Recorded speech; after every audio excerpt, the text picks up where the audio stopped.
Hello बच्चों, let's read the question. The question says, so हमें यहाँ पे एक ट्रू एंड फॉल्स का क्वेश्चन गिवन है, स्टेट ट्रू और फॉल्स, और स्टेटमेंट गिवन है the lower the frequency of vibration the higher is the pitch. ठीक है बच्चों।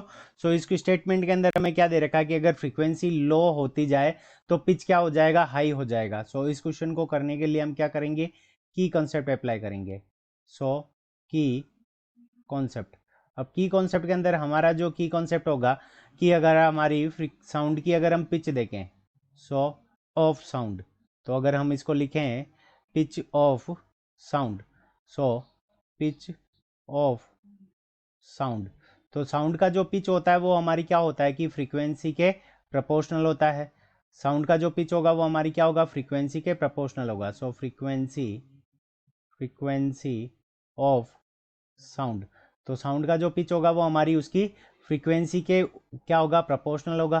तो इसका मतलब क्या हो गया कि अगर हमारी साउंड की फ्रीक्वेंसी बढ़ेगी तो पिच भी बढ़ेगा।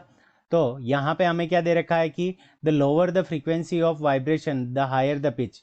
तो यहाँ पे लोअर फ्रीक्वेंसी के अंदर, लोअर फ्रीक्वेंसी, अगर हमारी फ्रीक्वेंसी लोअर हो, लोअर फ्रीक्वेंसी, तो अगर हमारी फ्रीक्वेंसी अगर लोअर हो तो उस कंडीशन में जो पिच होगा वो क्या होगा, हमारा लो होगा। सो लोअर फ्रीक्वेंसी मीन्स